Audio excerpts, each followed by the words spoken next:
अब तक हमने देखा कि अभिक, अंजलि और कविता मैम दिल्ली पहुंच चुके थे, जहां driver the hotel silver moon के आगे गाड़ी रोकता है। कविता मैम और अभिक होटल को बड़े गौर से देखते हैं, लेकिन अंजलि शांत रहती है। जब कविता मैम रिपेकेटेशन पर जाकर रिसेप्शनिस्ट से अपनी रूम कीज मांगती है तो रिसेप्शनिस्ट 2 रूम की दे देती है, जिन्हें देखकर कविता मैम रिसेप्शनिस्ट से बहस करने लगती है और 4 लोगों के रहने का इंतजाम करने को कहती है। तो रिसेप्शनिस्ट कविता मैम को कोई और होटल बुक करने को बोल देती है, जिस बात पर कविता मैम की और रिसेप्शनिस्ट की नोक-झोंक हो जाती है। तभी वहां एक बुजुर्ग व्यक्ति आ जाते हैं और वह अभिक से सारा वाक्य पूछते हैं, तो वह गुस्से से आग बबूला होकर रिसेप्शनिस्ट से कुछ कहने ही वाले होते हैं। तभी होटल मैनेजर अमित उसे बचा लेता है और अभिक भी दादाजी को शांत रहने के लिए कहता है। तो अमित भी दादाजी को शांत देखकर उन्हें अपने मन का निर्णय लेने के लिए कहता है। अब आगे यशराज जी अपने होटल मैनेजर अमित की बात सुनकर कुछ सोचते हुए बोले, तुम कहो या ना कहो, यहाँ सब मेरी मर्जी से ही होगा। इतना कहकर यशराज जी अभिक की तरफ देखते हुए अभिक के आगे अपना सर झुकाकर और हाथ जोड़कर बोले, अभिक बेटा, इन सब के लिए हम तुमसे माफी मांगते हैं। तुम्हें और तुम्हारे साथियों को जो परेशानी हुई है उसके लिए हम शर्मिंदा हैं। हमें माफ कर दो, जो हमारे होते हुए तुम्हें इतनी परेशानी उठानी पड़ी। इतना कहकर दादाजी खामोश हो जाते हैं। तो वहीं अभिक भी दादाजी का सर झुका देखता है, तो वह दादाजी को ऐसे देखकर जल्दी से उनके पास जाकर उनके हाथों को नीचे करते हुए बोला, दादाजी ये आप क्या कर रहे हैं? बड़े माफी नहीं, बड़ों के हाथ माफी मांगने के लिए नहीं बल्कि आशीर्वाद देने के लिए उठते हैं। अभिक की बात सुनकर दादाजी अभिक को देखने लगते हैं, तो वही पूरा स्टाफ भी यशराज जी को किसी के सामने झुका देखकर हैरान होता है। सबसे ज्यादा हैरान तो कविता मैम, अंजलि और ड्राइवर थे। उन्हें लगा था कि यह बुजुर्ग किसी अमीर परिवार से है, पर उन्हें ये पता नहीं था कि यह बुजुर्ग व्यक्ति गुप्ताज एम्पायर के चेयरमैन यशराज गुप्ता हैं, जिनका बिजनेस पूरे इंडिया में फैला हुआ था। और ऐसा इंसान अभिक जैसे गरीब और कम उम्र लड़के के आगे हाथ जोड़कर माफी मांग रहे हैं। उन्हें बिल्कुल यकीन नहीं हो रहा था कि गुप्ताज एम्पायर के चेयरमैन यशराज गुप्ता इंसान किसी के सामने झुक रहे और हैं। तभी सभी को यशराज जी की आवाज आती है, जो अभिक से बोलते हैं, हम माफी क्यों ना मांगे, इसमें हमारी भी तो गलती है। यशराज जी की बात सुनकर अभिक बोला, दादाजी इसमें आपकी कोई गलती नहीं है।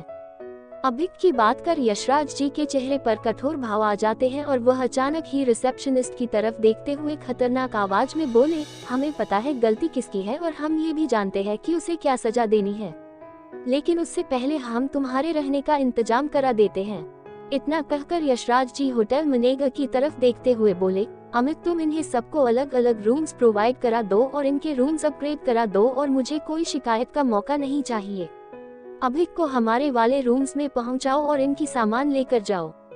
यशराज जी बात सुनकर अमित में गर्दन रदन हिला देता है और एक स्टाफ मेंबर को अभिक का सामान ले जाने के इंस्ट्रक्शन देता है। लेकिन जैसे ही स्टाफ मेंबर सामान उठाता है तभी उसे अभिक की आवाज आती है, रुक जाओ। अभिक की आवाज सुनकर वह स्टाफ मेंबर पीछे हट जाता है और अभिक को देखने लगता है, जो दादाजी से बोला, दादाजी आप हमारे लिए वही रूम रहने दीजिए, बस हमें उसके जैसे 2 रूम्स और चाहिए। अभिक की बात सुनकर दादाजी बोले, अभिक क्या तुम हमारी बात नहीं मानोगे? दादाजी की बात सुनकर अभिक झिझकते हुए बोला, नहीं दादाजी ऐसी बात नहीं है, हम अपग्रेड रूम्स को अफोर्ड नहीं कर पाएंगे, बस इसलिए ही मैंने ऐसा बोला। यशराज जी अभिक की बात सुनकर अभिक को डांटते हुए बोले, अरे भाई अगर हमारे होते हुए भी तुम्हें इस बात की चिंता है तो फिर हमारे होने का क्या फायदा? तुम पेमेंट की चिंता क्यों कर रहे हो? इसे अपना ही होटल समझो। वैसे भी जो तुमने हमारे लिए किया है उसके आगे तो ये कुछ भी नहीं है।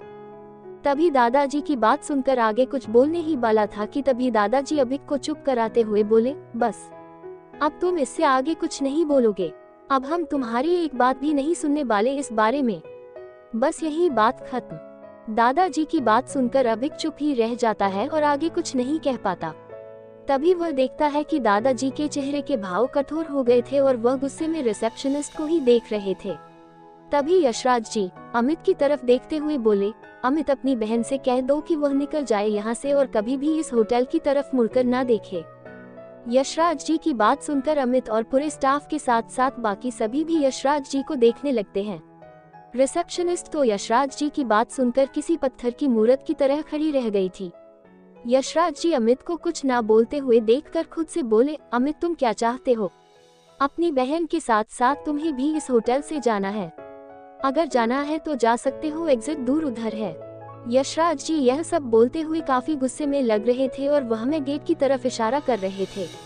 तभी अमित अपने होश में आते हुए यशराज जी से बोला, लेकिन सर ये स्नेहा तो अभी ना समझ है और इसने कुछ भी जानकर नहीं किया है। इसने तो सब कुछ ऑर्डर के अकॉर्डिंग ही किया है। सर आप इसे एक बार माफ कर दीजिए, बस एक बार। सर ये आगे से कभी ऐसा नहीं करेगी, मैं आपसे वादा करता हूँ। अमित की बात सुनकर यशराज जी का आवाज में बोले, बस बहुत हुआ, अब मुझे कुछ नहीं सुनना।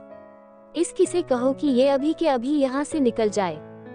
यशराज जी को इतना गुस्से में देखकर अब तो अमित भी कुछ नहीं कर सकता था, वह भी मजबूर था। वह अपनी बहन के साथ साथ अपनी नौकरी नहीं गंवा सकता था, इसलिए वह इशारों में ही अपनी बहन की तरफ देखते हुए अपनी बहन से यशराज जी से माफी मांगने को कहता है। तो वहीं अमित की बहन स्नेहा भी अपने भाई का इशारा समझकर डरते डरते यशराज जी की तरफ बढ़ने लगती है और यशराज जी से माफी मांगते हुए कहती है, सर मुझे माफ कर दीजिए, ये मैंने जानकर नहीं किया, प्लीज सर मुझे माफ कर दीजिए, ये तो मुझसे अजाने में हो गया, मैं इस नौकरी को नहीं ना चाहती, आप प्लीज मुझे मत निकालिए सर प्लीज। इतना कहकर स्नेहा अपने घुटनों के बल जमीन पर बैठकर सर झुकाकर यशराज जी से माफी मांगते हुए रोए जा रही थी। यशराज जी स्नेहा से कुछ कहने वाले होते हैं, तभी उन्हें अभिक की आवाज आती है, दादाजी आप इन्हें जॉब से क्यों निकाल रहे हैं? इसमें इनकी क्या गलती है? इन्हें तो ऑर्डर ही गलत मिले थे। अभिक की बात सुनकर दादाजी पलटकर अभिक की तरफ देखते हैं, जो स्नेहा को ऐसे रोते हुए नहीं देख पा रहा था।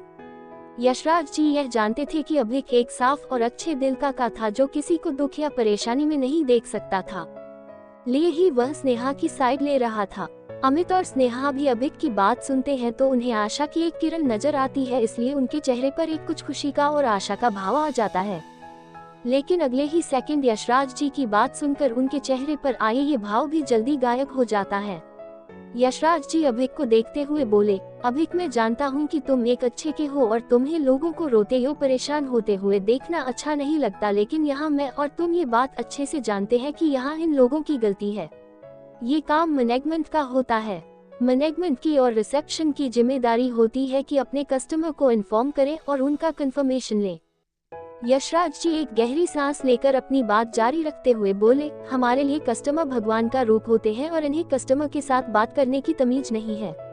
आज तो चलो इन्होंने तुम्हारे साथ ऐसा किया है, कल को कोई और होगा और होता तो मैं ऐसा रिस्क नहीं लेना चाहता कि कल को मेरे पास किसी की शिकायत आए।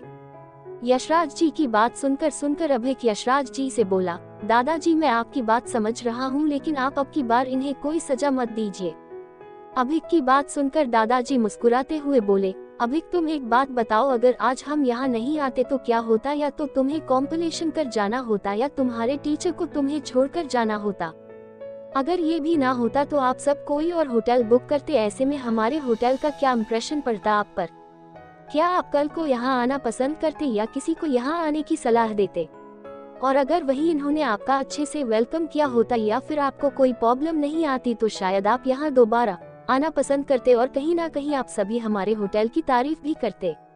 हम आपको एक बात बता देते हैं, कोई भी मकान तब टिकता है जब उसकी नींव मजबूत हो, और बिजनेस भी मकान की तरह होता है और उसकी नींव उसके एम्प्लॉइज होते हैं, इसलिए उनका मजबूत और ईमानदार रहना बहुत जरूरी है, वरना तो बिजनेस भी मकान की तरह बिखर जाएगा।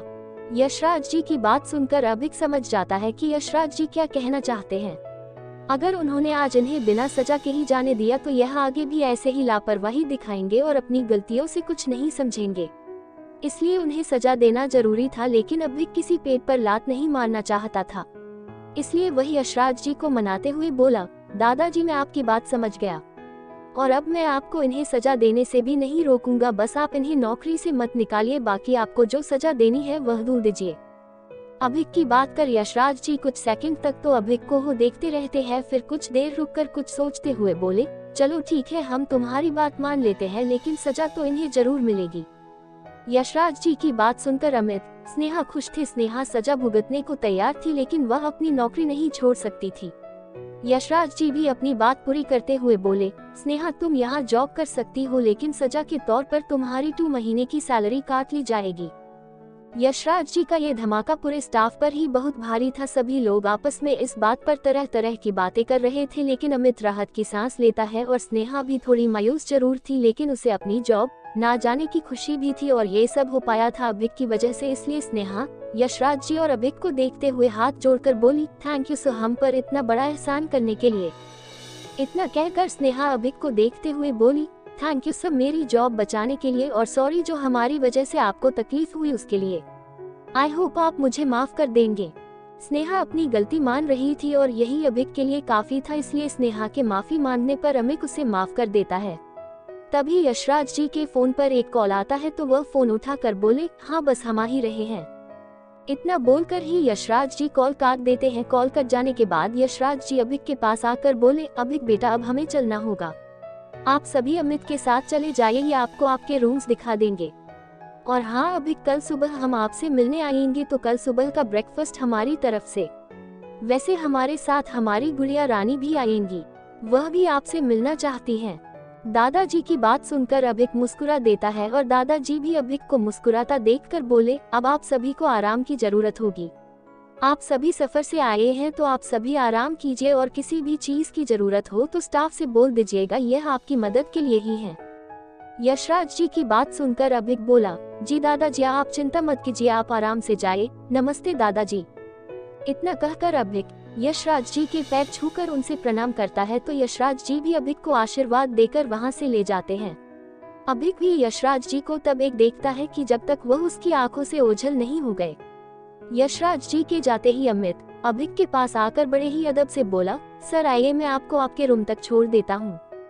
मनेगा अमित की बात सुनकर अभिक हमें गर्दन हिला देता है। तो अमित जी आगे बढ़ते हुए अभिक को अपने पीछे चलने का इशारा करते हैं, तो अभिक भी अमित के पीछे चलने लगता है। और अमित के पीछे चलते हुए कविता मैम, अंजलि और ड्राइवर को भी अपने पीछे आने का इशारा करता है, जहां वह सभी भी अभिक का इशारा देखकर उसके पीछे चलने लगते हैं। वह सब तो अभी कुछ देर पहले हुई घटना से ही नहीं उभर पा रहे थे, वह तब भी सब कुछ किसी मूक दर्शक की तरह देख रहे थे और अब भी बिना कुछ बोले या सुने अभिक के पीछे चल रहे थे।